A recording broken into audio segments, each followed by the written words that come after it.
sus pastores. Hermanos, en Apocalipsis capítulo 2, vamos allá estudiando el libro del Apocalipsis capítulo 2. Ya terminamos las primeras 3 cartas.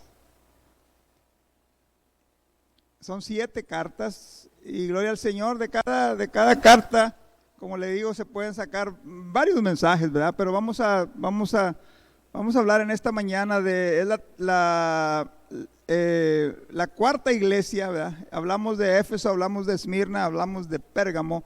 Y la cuarta iglesia o la cuarta carta es el mensaje a Tiatira. Gloria al Señor. Póngase de pie, hermano, para leer estos versículos.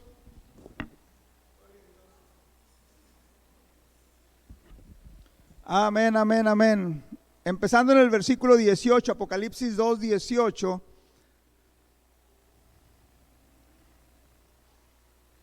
Vamos a leer los primeros 4 versículos. Aleluya.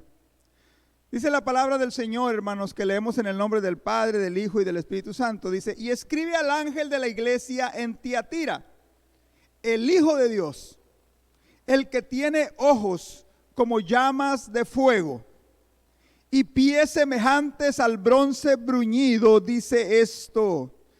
Ahí está otra vez esa expresión: yo conozco tus obras. Pero ahí habla de tu amor y fe, tu servicio y tu paciencia, y que tus obras postreras son más que las primeras. Una iglesia que estaba aumentando también en sabiduría, en conocimiento, en el temor a Dios.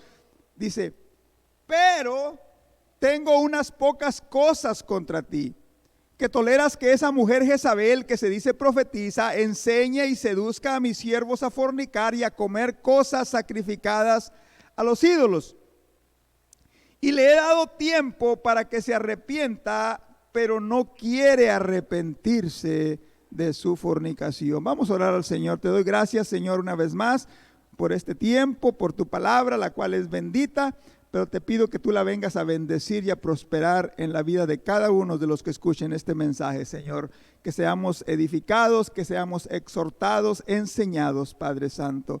Que bendiga, Señor, esta palabra tuya en nuestros corazones y que uses este tiempo y esta vida, Señor, para edificación de tu pueblo, que es tu iglesia. En el nombre de Jesucristo te lo pedimos, Señor, te damos gracias. Amén, amén, amén. Puede sentarse, hermano. Estamos llegando, hermanos, como le decía, a la cuarta carta, a la cuarta iglesia del Asia Menor, esta ciudad de Tiatira, hermanos. Como podemos ver, y si usted lee todos los versículos hasta el 29, me parece, dicen que esta es una de las cartas más grandes que se escribió a las iglesias, aunque la ciudad de Tiatira era una ciudad relativamente pequeña en comparación a las otras ciudades. Era una ciudad donde sí era comercio. Si usted se acuerda del libro de los Hechos, se menciona una mujer, Lidia, que creyó al evangelio, que era originaria de Tiatira. Era una mujer comerciante, vamos a decir. Era una mujer importante en esa ciudad porque tenía negocio, ¿verdad? Era un negocio de venta de púrpura, que era un color que se usaba para las telas, y un color o una sustancia, ¿verdad?, que se extraía a veces de una planta que crecía en esa región, o de unos moluscos, ¿verdad?, del río, del mar, y que una sola gota era suficiente para, usted sabe, cubrir una tela, no sé, pero era algo muy valioso, ¿verdad? Entonces imagínese, una mujer comerciante importante se convierte en esta ciudad, ¿verdad?, que se menciona allá en el libro de los Hechos. Era una ciudad relativamente pequeña, y la razón por la cual era una ciudad pequeña, esta ciudad de Tiatira, recuerde que las semanas anteriores hablamos de la ciudad de Pérgamo, que era la capital, era la ciudad más importante, era donde estaba el centro del gobierno. Cuando alguien quería conquistar la región de esa área, ¿verdad?, uno de los objetivos de los invasores era conquistar la ciudad capital. La ciudad capital era Pérgamo. Ahí estaba el gobernador, ahí estaba el centro de gobierno del estado, de la región esa. Entonces cualquier invasor, su objetivo no era Tiatira, su objetivo era Pérgamo, porque ahí estaban las autoridades y ahí estaban los recursos, ahí estaba lo más importante, ¿verdad? Vamos a decirlo así, centro de gobierno. Entonces Tiatira, hermanos, era una ciudad que estaba en el camino a Pérgamo. Todo el que quería ir a Pérgamo tenía que pasar por Tiatira. Entonces los de Pérgamo usaban a Tiatira como una ciudad para defenderlos, ¿verdad? Para detener al enemigo cuando viniese avanzando. Porque ellos, mientras el enemigo luchaba para someter a los de Tiatira, la ciudad de Pérgamo se preparaba, ¿verdad?, para defenderse ellos, y así había más probabilidad, ¿verdad?, de que no los destruyesen o los invadiesen, ¿verdad? Pero básicamente Tiatira era como una distracción para los ejércitos que quisieran invadir a la ciudad más grande, a la capital de la región, del estado, ¿verdad?, de ese lugar. Entonces, ¿qué era lo que sucedía? Pues además, no solamente era una ciudad que la tenían ahí como un detente, vamos a decirlo así, entretiéneme al ejército que viene, entretiéneme al enemigo mientras yo me preparo para defender la ciudad. Pues la ciudad era constantemente invadida, destruida, reedificada. Entonces nunca llegó a establecerse como una ciudad grande, ¿verdad?, a crecer, no la dejaban los enemigos crecer, vamos a decirlo así. Y no era una ciudad no era una ciudad fácil ¿cómo se dice?, de defenderse, ¿verdad?, porque estaba en un llano. Entonces no había, no sé, un río que los protegiera, una montaña que pudiesen ellos defender. Era más que nada una planicie y era muy fácil invadir y muy difícil de defender. Pero sí les ayudaba, ¿verdad?, a detener al enemigo, para que los de Pérgamo, que era la ciudad más importante, que era la ciudad que el enemigo de todas maneras quería atacar y someter, se preparasen y así tuviesen más oportunidad, ¿verdad?, de salir adelante. Por lo mismo, religiosamente no era una ciudad tampoco muy importante. Imagínense, cada tanto año venía un invasor, le destruía sus templos que levantaban a sus dioses. Sí había templos igual, ¿verdad?, como en Tiatira, pero no eran tan suntuosos, porque cada rato, imagínense, cada tanto tiempo se los destruían y al levantarlos, entonces no eran tan suntuosos o tan importantes, por así decirlo, pero sí había templos a los dioses falsos, Artemisa, Apolos. Tenían de hecho ellos tenían un dios héroe local, ¿verdad?, que también tenía su templo. Algo que era muy conocido ahí en Tiatira era una, ¿cómo le llamaríamos? Una vidente, había como un altar, una vidente que venían a consultarla para que les dijese o les leyese el futuro o lo que iba a venir, etcétera. Era un centro de espiritista, vamos a decirlo así, para darles suertes, para leerles suerte o para leerles el futuro. Como no era una ciudad muy así celosamente religiosa como en Pérgamo, los creyentes de esa ciudad, hermanos, no sufrían la persecución que sufrían otras iglesias en otras ciudades. No eran perseguidos religiosamente por los devotos de esos dioses o de esas religiones falsas, ¿verdad? No perseguían a los creyentes en esa ciudad. Pero mira, el enemigo, hermanos, por eso le digo, el enemigo ataca de varias maneras. El enemigo siempre va a atacar en nuestras vidas de diferentes maneras. A veces va a venir el ataque, la enfermedad, la persecución, el desánimo, ¿cómo le diré? La depresión. Y es un ataque espiritual a tu vida para desanimarte, para que ya no sigas adelante, para que ya no sirvas a Dios. Ese es un ataque, vamos a decirlo así, físico a tu vida, a tus finanzas, etcétera. Era lo que padecía la iglesia perseguida. Ataques físicos, ataques a su estabilidad económica, sufrían pérdida de casas, sufrían pérdidas de bienes. Era un ataque contra la iglesia, como sucedía en Pérgamo. Aquí el ataque no era de esa manera. De hecho, se cree que los creyentes de Tiatira eran creyentes como Lidia, que eran negociantes, tenía negocios, era una iglesia hasta cierto punto económicamente próspera, vamos a decir. Pero como te decía hace unos momentos, hermanos, cuando el enemigo no ataca de una manera, el ataque puede venir de otra manera. Y en este caso el ataque a los de Tiatira era no en la persecución física, no en la persecución económica. El ataque era en el peligro de pactar con el mundo, vamos a decirlo así. Porque mira, no te había mencionado esto, pero otra de las cosas, como te decía, como era una ciudad donde había mucho comercio, había muchos, vamos a llamarle así, aunque no se, en ese tiempo no se llamaban así, pero para que entendamos, había muchos sindicatos de trabajadores. Más que sindicatos de trabajadores, eran sindicatos de comerciantes, asociaciones comerciales. Había la asociación, imagino yo, de aquellos que tenían que ver con las telas. Había la asociación de comerciantes, aquellos que tenían que ver con el ganado, como sucede en nuestros días, asociación ganadera, asociación de importaciones o qué sé yo. Entonces cada área del comercio en esa ciudad tenía una asociación o un sindicato que controlaba todo lo que era el comercio en esa ciudad. Entonces era muy difícil, vamos a decirlo así, por no decir imposible, tener un comercio, ser un negociante, sin tener que ser parte de esas asociaciones o de esos sindicatos.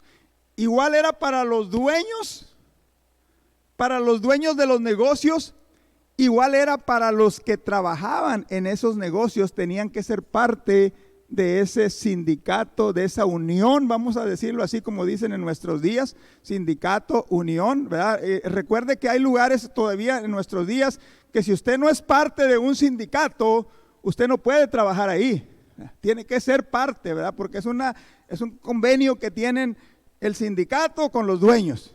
Y ahorita no voy a hablar ni criticar nada de eso, ¿verdad? El problema para los creyentes de Tiatira es este. Esos sindicatos o esas asociaciones muy fuertes económicamente controlaban todo lo que es el comercio, toda la actividad comercial. Sus miembros, ¿verdad?, tenían actividades, juntas, vamos a decirlo así, de la asociación, juntas del sindicato, donde era obligatorio que tenían que ir o era conveniente que tuvieran que ir porque les presentaba la oportunidad de hacer más negocio, ¿verdad? ¿Cuál era el problema para los creyentes? El problema para los creyentes, quizás como esta mujer Lidia, que menciona el libro de los Hechos, era que en esas fiestas, como le decían en ocasiones anteriores, esas fiestas no se hacían en la casa se hacían en los templos de los dioses, se hacían en los templos de esos dioses falsos, ahí es donde había lugar para que todos los que participaban en una actividad comercial se reuniesen. Ahora, ¿cuál era hermano? No tiene nada de malo ir a una fiesta. Y mira, te lo voy a aclarar porque el domingo pasado alguien me preguntó, ¿verdad? Como hablamos de eso, ¿verdad? De que si está bien para el creyente ir a una fiesta, ¿verdad? Y todo depende, ¿verdad? Si es una familia tuya, pues, ¿verdad?, obviamente tienes que estar ahí, es un compromiso que tengas que estar ahí. ¿Qué es lo que la palabra del Señor nos advierte? La palabra del Señor nos advierte de no participar de sus costumbres, de sus prácticas, de lo que ellos hacen, que era el problema que sucedía en estos sindicatos y que sucede en nuestros días todavía, que es el dilema que tenemos como cristianos. Y alguien decía, pero es que va a ser en la iglesia católica y hay ídolos. No importa, ¿verdad? Si usted es su hermano el que le invita, si usted es su hijo, no sé, no tiene nada de malo ir a una iglesia católica, ¿verdad? Mientras usted no comulgue, mientras usted no se hinque a adorar ahí a los ídolos, no tiene nada de malo. Yo recuerdo que la primera vez que yo fui a una iglesia católica fue cuando estaba con un tío allá, estaba yo joven de 14, 15 años yo nunca había ido a una iglesia católica y me invitaron a la iglesia y pues yo nomás mirando ahí, ¿verdad? Y estaba yo jovencito, usted sabe, pero a mí pues como yo crecí en el evangelio, todo lo que ellos hacían se me hacía raro, ¿verdad? Entonces, pero claro, obviamente yo no pasé a que me dieran la hostia, yo no me inclinaba ahí delante de los, ¿verdad? Etcétera. Un familiar mío se casó en la iglesia católica también, y ya estaba yo más grande, ya un poco más joven, ¿verdad? No mayor, pero estaba joven, ya más joven, y pues tuve que ir a la boda, ¿verdad? No podía quedarles mal, era un familiar muy cercano, y claro, él había crecido en el evangelio también, y la esposa pues era católica, y bueno, yo tuve que estar ahí. De repente alguien me llama y me dice, ando buscando a alguien que nos case. Y son personas que no vienen a la iglesia, ¿verdad? Y yo no estoy en el negocio de casar gente, ¿verdad? Para mí el servir a Cristo no es negocio. Pero ¿cómo le digo? Pero veo la necesidad, ¿verdad? De esa persona que quiere que un ministro los case. Son personas que no conocen de Dios, que no son creyentes, que no van a una iglesia. Entonces viene esa pregunta, bueno, ¿qué debo hacer yo como pastor? ¿Los debo casar o no los debo casar? ¿Los puedo casar o no los debo casar? Entonces, para mí, le digo, mire, usted no va a la iglesia, yo no lo conozco, no sé quién es. Claro, yo le puedo preguntar, ¿está casado o no está casado? Y si me dice que está casado, pues le voy a decir que no lo voy a casar. Pero todo es, yo no lo conozco, ¿verdad? No sé quién es, tanto él como ella. Pero al mismo tiempo me da la oportunidad de presentarle el evangelio de Cristo. Y le digo, mire, si lo pudiera casar, pero tanto usted como su prometida que se van a casar me van a tener que escuchar cuando menos una hora y si quiere más, pero en una hora es lo único que necesito para que ustedes sepan qué es lo que es el matrimonio según la palabra de Dios, qué es el diseño por el cual Dios estableció el matrimonio.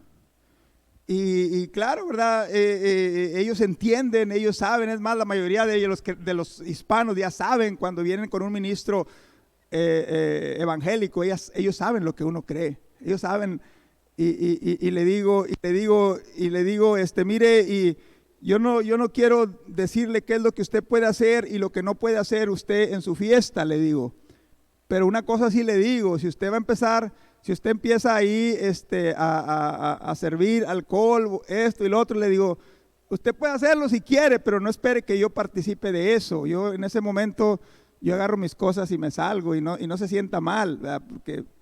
Porque eso son cosas entre usted y Dios, ¿verdad? Eso no es cosa mía, ¿verdad? Yo no vengo aquí a juzgarle qué es lo que usted debe hacer o no lo que usted debe hacer. Yo nomás estoy aquí a decirle lo que la palabra del Señor dice acerca del matrimonio y es su responsabilidad de usted aceptarlo, rechazarlo, seguirlo o no seguirlo. El que va a sufrir las consecuencias o las bendiciones no soy yo, es usted. Y algunos entienden, ¿verdad? Y otros a lo mejor se les hace difícil y empiezan a buscar otra manera.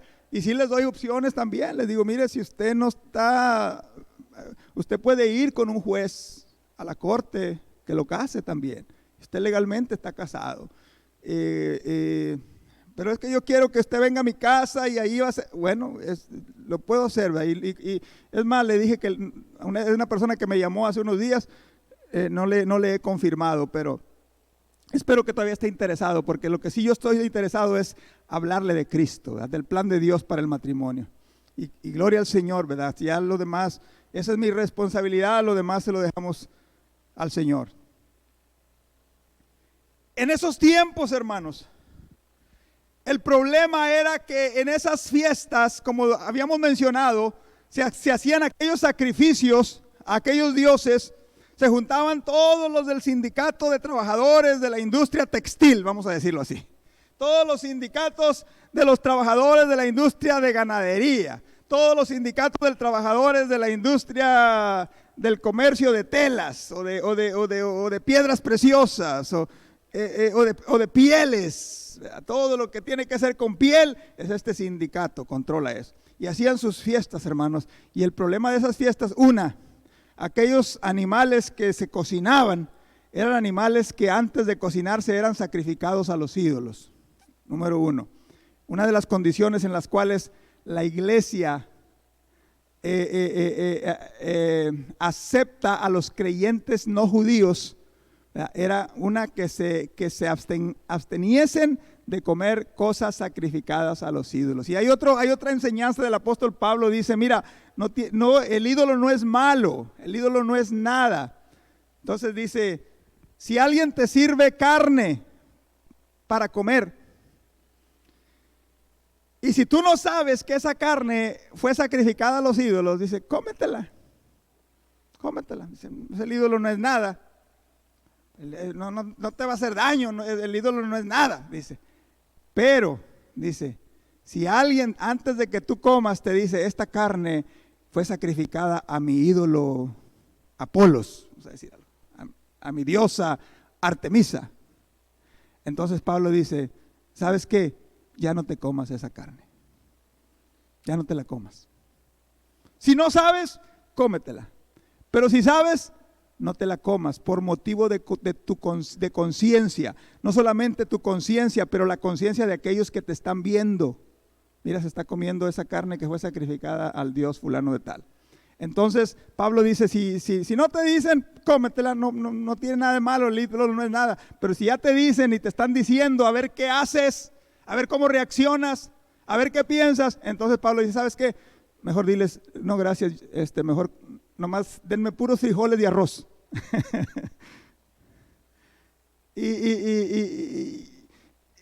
El problema de esas fiestas, hermanos, no solamente era eso, eran fiestas donde había borracheras y terminaban en orgías, en inmoralidad, en depravaciones, que eran las prácticas de los pueblos de esos tiempos.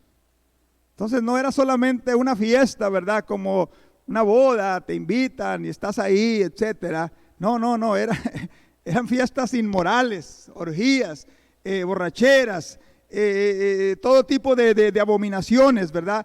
En que se terminaban esas fiestas. Le decía hace unos momentos, el peligro a la iglesia de Tiatira, hermanos, no era la persecución, el peligro era de aquellos creyentes que estaban en la iglesia, que enseñaban que no tenía nada de malo participar de esas fiestas, que enseñaban que no tenía nada de malo asistir a esas fiestas, comer en esas fiestas, convivir en esas fiestas. Y mira, introducían doctrinas y enseñanzas que más adelante no lo leímos, pero Cristo les llama profundidades de Satanás, que eran enseñanzas, hermanos, que básicamente decían que si tú eras un hijo de Dios y que si habías sido regenerado por el Espíritu Santo, su enseñanza decía que porque tú tenías el Espíritu Santo en tu vida, tú podías hacer lo que tú quisieras. Que al cabo el poder del Espíritu Santo era suficientemente fuerte para santificarte y para perdonarte y para que no te contaminases aunque hicieses y practicases las mismas inmoralidades, el mismo pecado, las mismas desviaciones de los que estaban ahí en esa fiesta. Y esa es una de las enseñanzas. Por eso dice, ahí menciona a una mujer Jezabel.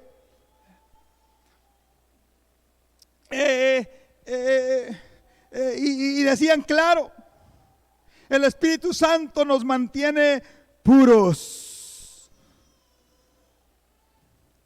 Ahora, hermanos, cuando leemos el versículo 2, el versículo 18 dice, el Hijo de Dios, el que tiene ojos como llama de fuego y pies semejantes al bronce bruñido. Es una misma descripción que se menciona allá en Daniel 10, versículo 6. Daniel 10:6 también describe a uno semejante al Hijo del Hombre, con los ojos refulgentes, con los pies refulgentes como el bronce. Oye, hermano, qué tremendo, hermanos, cuando Jesucristo se revela a esta iglesia como aquel que tiene ojos de fuego. No es una imagen como la que a veces el mundo está acostumbrado a ver de Cristo. Una imagen de un Cristo derrotado en una cruz colgando. Una imagen de un Cristo moribundo en una cruz, que es lo que trae la gente y es lo que ven en sus casas y cuelgan en sus casas. Cuando la palabra del Señor, aleluya, nos dice que Cristo, aleluya, dice que su mirada son como ojos refulgentes, como ojos de fuego, aleluya, porque no hay nada, y más adelante Cristo lo dice, porque yo escudriño las mentes, los pensamientos, y no hay nada que podamos ocultar de su mirada, de su presencia, aleluya.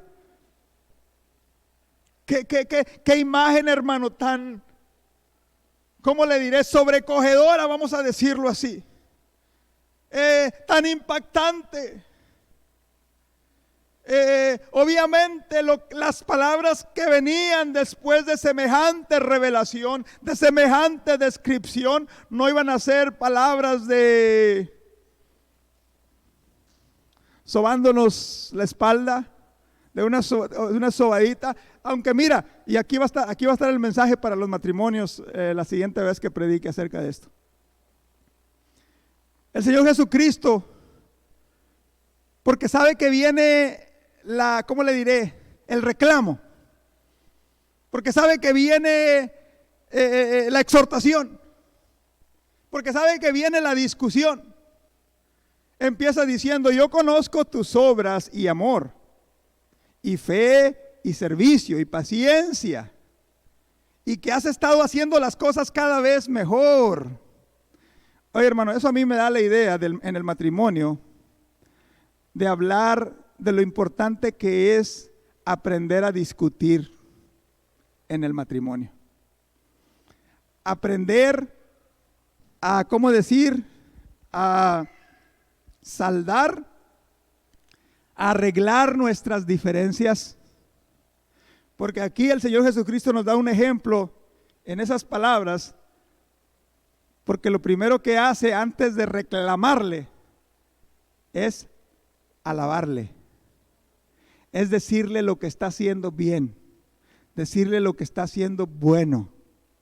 El problema, ¿verdad?, de nosotros es que nosotros nos olvidamos de lo bueno que hizo el esposo, lo bueno que hizo la esposa, y nos vamos luego a atacar lo malo, lo negativo, lo que no nos gusta. Y qué importante es, ¿verdad? Y el Señor Jesucristo, en su carta a su esposa, en su carta a su novia, le dice, mira, tienes esto muy bueno: amor, paciencia, fe. ¿Qué más le dice ahí? Servicio. Aleluya. Y es más, dice, no solamente tienes todo eso, dice, se ve que le estás echando ganas, que estás haciendo las cosas cada vez mejor, te estás esforzando. Eso es bueno. Y eso, hermano, como que prepara, ¿verdad?, el camino para decir, pero, y ahí viene, pero eso lo vamos a hablar en un mensaje que hablemos cómo discutir, cómo tener, ¿verdad?, o arreglar nuestras diferencias en el hogar. Hay una manera, ¿verdad? Y hay consejos, ¿verdad?, que podemos usted y yo aprender de la palabra del Señor, que vamos a aprender de la palabra del Señor. En esas palabras que el Señor Jesucristo le dice a la iglesia se mencionan 4 cosas. 2 son, vamos a decirlo así, frutos o fruto del Espíritu. Y las otras son demostración de ese fruto, consecuencias de tener ese fruto. Habla de amor y fe. Ahora, hermanos, la palabra fe, cuando nosotros hablamos de fe, lo primero que se nos dice, dame fe, Señor, dame fe. Y para nosotros la definición de fe es milagros. Como dice Corintios, fe capaz de traspasar a los montes, fe de orar por los enfermos y que sean sanados, fe para recibir, ¿verdad?, milagros, vamos a decirlo así, sobrenaturales. Tengo fe. La palabra fe sí está relacionada como un fruto del Espíritu, como una cualidad espiritual del creyente. Pero también, hermanos, la palabra fe está relacionada con fidelidad. Diga conmigo, fidelidad. Que seamos fieles a Dios, aleluya. Que seamos constantes en el servicio a Dios, fidelidad. Cuando usted pida fe, hermanos, aleluya.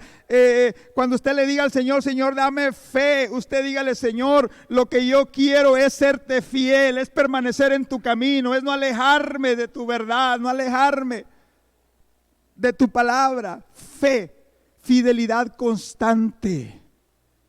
No, pero nosotros, dame fe, Señor, para que los enfermos sean sanados. Fe, y gloria al Señor, es pues, dice Hebreos, es pues la fe, la certeza de las cosas que se esperan, la convicción de lo que no se ve. Aleluya. Pero también, hermanos, fe, aleluya, se identifica con ese deseo del creyente de serle fiel a Dios. Aleluya. Y por eso cuando dice fe, dice, y cuando dice amor y servicio van juntos. Cuando usted y yo servimos en la obra del Señor, estamos demostrando nuestro amor. Es porque hay amor.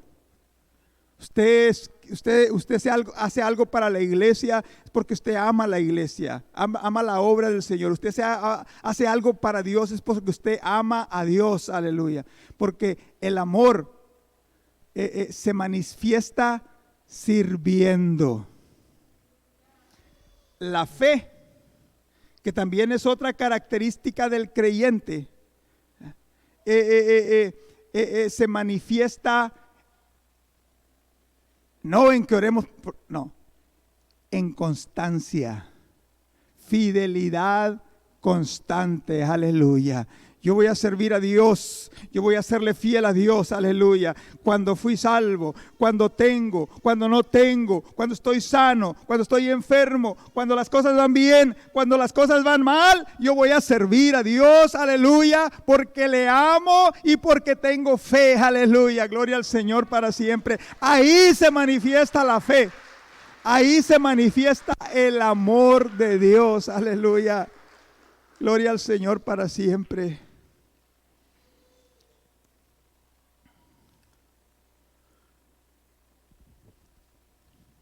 Gloria a Dios, alabado sea su nombre para siempre, aleluya. En el versículo 20, ahí empiezan los reclamos. Pero tengo unas pocas cosas contra ti, que toleras que esa mujer Jezabel, que se dice profetiza, enseñe y seduzca a fornicar, a comer cosas sacrificadas a los ídolos.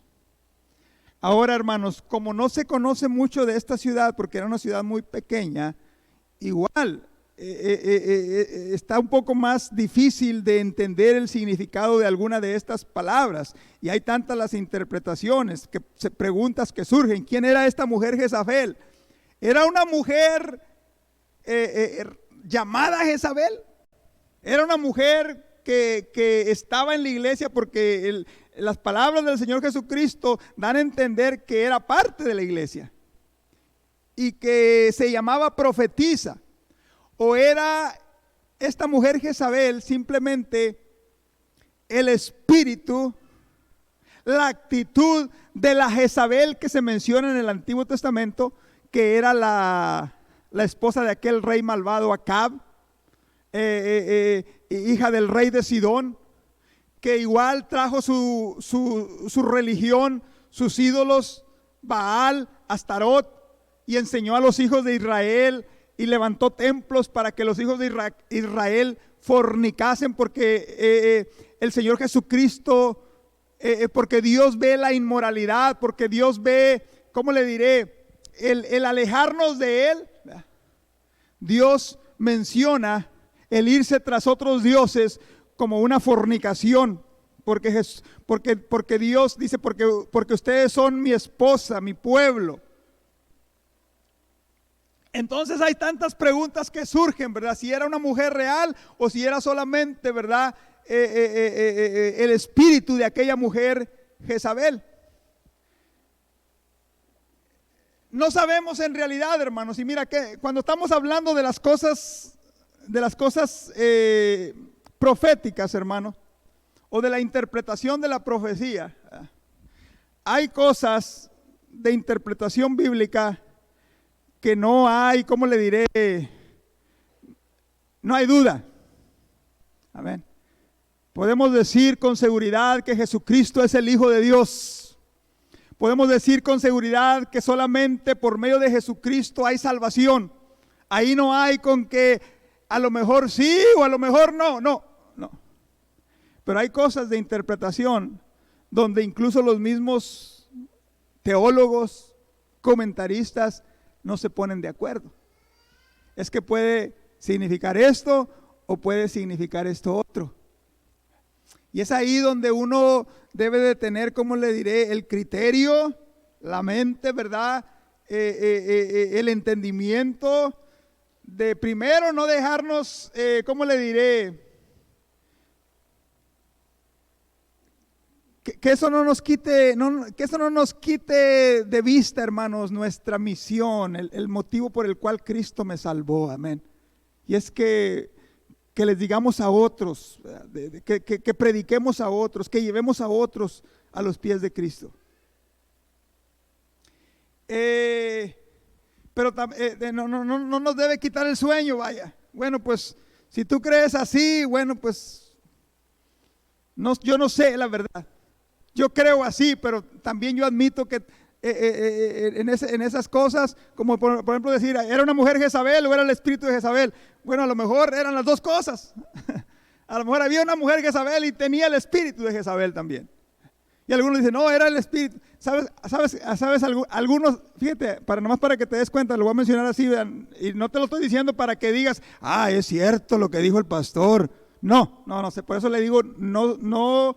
Le voy a decir lo que algunos comentaristas piensan. Algunos comentaristas incluso han mencionado que esa mujer Jezabel era la Lidia que se había convertido antes allá. Y que era de ahí, y lo que había agarrado mucha autoridad en la iglesia.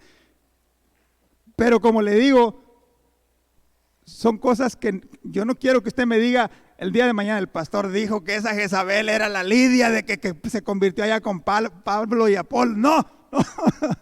No me voy a echar muertitos que no. No voy a echar cosas que yo no digo. Me le estoy diciendo lo que los comentaristas dicen. Amén. Lo que los comentaristas dicen.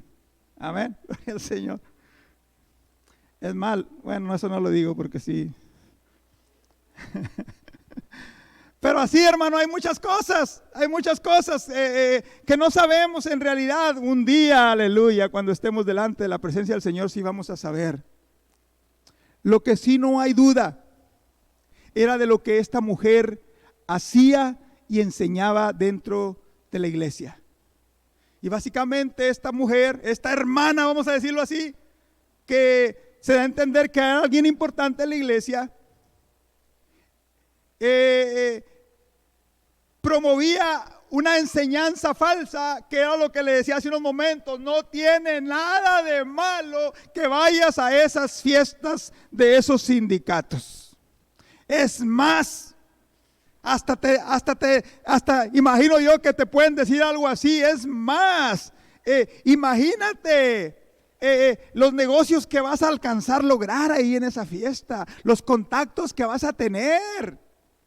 Tu negocio se va a ir para arriba. Es más, hasta vas a poder dar más diezmo a la iglesia. ¿Qué tiene de malo que la iglesia se beneficie? ¿Ves? No tiene nada de malo. Ve, emborráchate, mézclate ahí, haz todo lo que al cabo eres un creyente, eres un hijo de Dios, el Espíritu Santo está dentro de ti. Esas eran las enseñanzas falsas. Y mira, siempre ha habido, usted lea las cartas del apóstol Pablo, usted lea las cartas a las 7 iglesias, y siempre ha habido y va a haber falsos maestros, falsos creyentes, falsos hermanos, falsos apóstoles a través de la historia de la iglesia. Siempre ha habido y siempre va a haber. Por eso usted y yo como creyentes debemos estar, aleluya, alertas, velando, aleluya. Y rápidamente, mira, ya voy a terminar. Póngase de pie en esta mañana.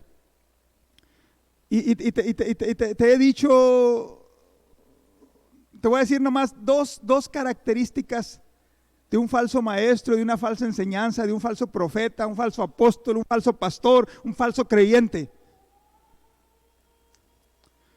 Característica número 1. En vez de exaltar a Dios, exaltan al hombre. Levantan al hombre. Oh no, mira, si tú haces esto, tú vas a ser superior a todos los demás hermanos que no hacen esto. Es una enseñanza que promueve o la exaltación de aquel que recibe la enseñanza o la exaltación de aquel que está dando la enseñanza o la exaltación de los dos. Pero Dios a un lado. Pero Dios lo hace en un lado. Oh, mira esta revelación que Dios me acaba de dar. Y solamente a aquellos que Dios les ponga en su corazón dar tantos miles, van a tener acceso a eso que Dios me reveló. Eso es falso, hermano. Eso es falso. Está exaltando al hombre, está condicionando las bendiciones de Dios. Es más, cree que las bendiciones de Dios es solamente lo material, lo económico. Porque esa es otra de las características de un falso maestro, de un falso enseñanza, que te va a engatusar. Voy a usar esa palabra, no sé si la usa usted en su país o no. Allá en México sí, te engatusó, te engañó, te envolvió, haciéndote creer que vas a recibir, o al final él va a recibir. El falso maestro, el falso profeta, de la falsa doctrina, solamente un beneficio material. Busca un beneficio material y busca exaltarse a él mismo, a ella misma. Esta mujer decía, si tú vas a esas fiestas, imagínate aquel hombre que está comprando mucho, ahí va a estar. Todo lo que tienes que hacer es estar con él, hacer lo que Él hace. Te lo vas a ganar, te lo vas a hacer amigo y vas a ganar mucho dinero. Tu negocio se va a ir para arriba. Ahí está el beneficio económico. Y luego decían, mira lo que Dios me reveló. De que si tú, porque tú tienes el Espíritu Santo en tu vida, tú haces todas esas porquerías y no te va a pasar nada.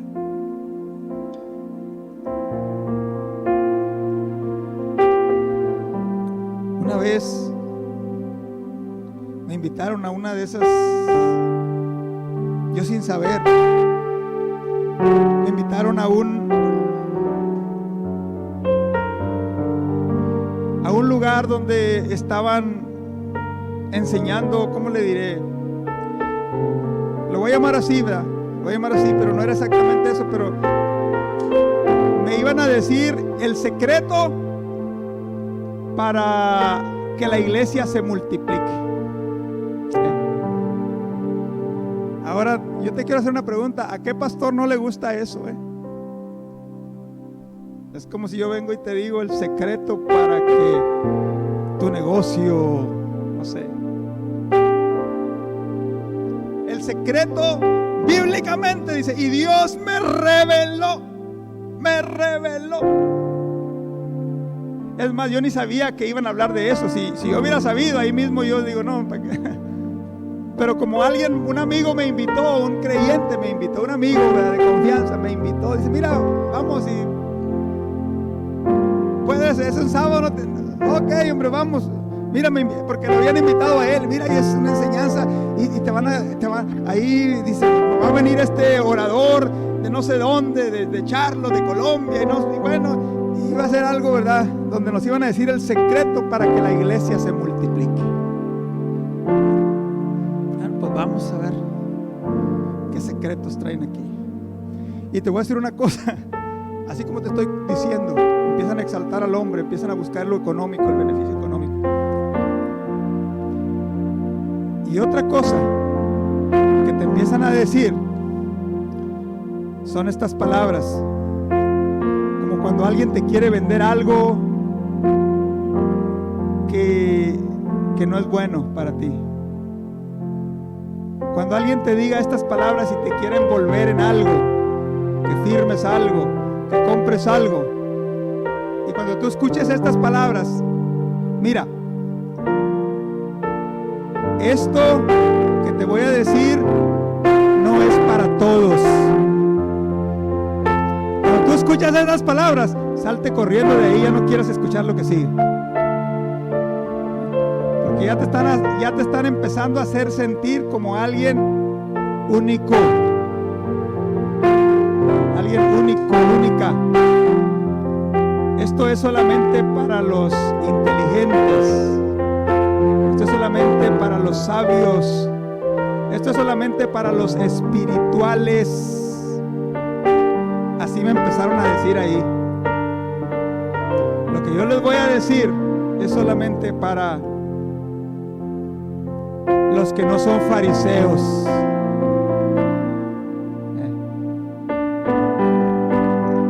Y me dijeron esto porque recuerden que los únicos que rechazaron el mensaje de Jesucristo que rechazaron las enseñanzas de Cristo fueron los fariseos. Entonces ya me están diciendo, todo aquel que no acepte lo que yo voy a decir de aquí en adelante es un fariseo. Ya te están condicionando, ya te están atrapando, engatusando.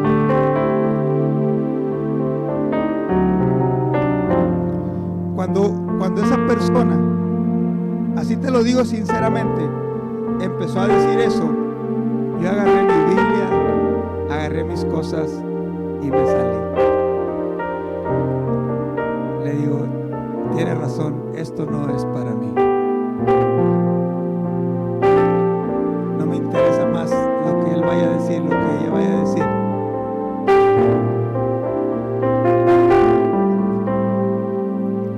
Después me di cuenta de lo que enseñaban, ¿verdad? Y efectivamente eran, es más, después yo tuve una discusión con esa persona que me invitó y le dije, mira, te voy a decir por qué ¿por qué estás mal eso? Porque tú crees que Dios solamente obra de una manera. Y es más, tú estás limitando a Dios diciéndole que solamente así puede bendecir. Y no le podemos poner límites a Dios. Dios puede bendecir así, Dios puede bendecir así. Es más, Dios puede bendecir como Él quiera y a quien quiera.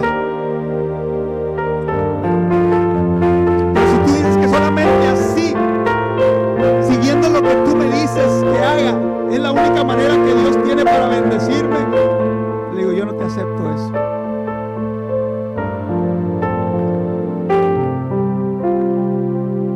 Porque a Dios, le digo, le da lo mismo triunfar, vencer con 1, con 10, con 1000 o con 10,000. No me digas tú que nada más Dios necesita un número. Es la clave, es el secreto. No. Le digo, porque entonces si nos vamos a esas cosas, si vamos a jugar a la numerología, si yo quiero una iglesia santa, entonces nada más voy a tener 3 miembros: Padre, Hijo y Espíritu Santo. Nada más voy a escoger 3 y nos vamos a ir de 3 en 3. Y mira, todo eso se presta a todo tipo de enseñanza falsa, hermano, que solamente lo único que da es falsas esperanzas y te hacen depender de ese falso maestro, de esa falsa enseñanza. La palabra de Cristo, las palabras de Cristo son bien claras. Dice, le he dado tiempo para que se arrepienta. Porque Dios, hermanos, es un Dios de misericordia y es un Dios paciente. Pero antes del castigo, antes del juicio, antes del azote, viene siempre la advertencia. Viene siempre la exhortación. Viene siempre escucha lo que está hablando el pastor, escucha lo que está hablando el predicador, escucha lo que dice ese canto.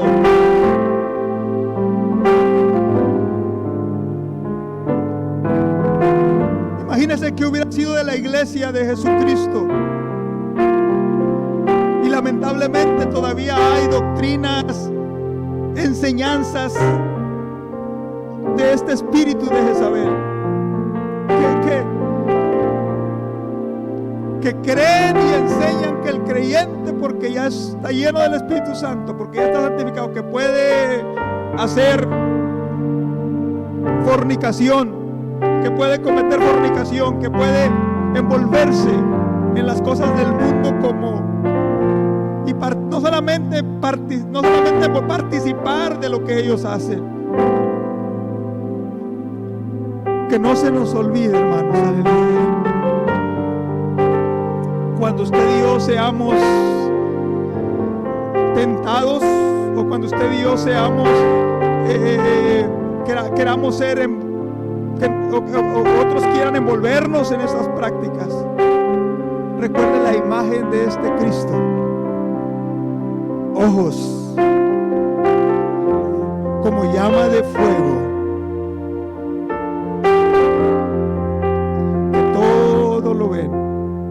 que todo lo escudriña. Más adelante dice, escudriña la mente y escudriña el corazón también, aleluya. ¿Qué es lo que tú y yo podemos hacer, debemos hacer?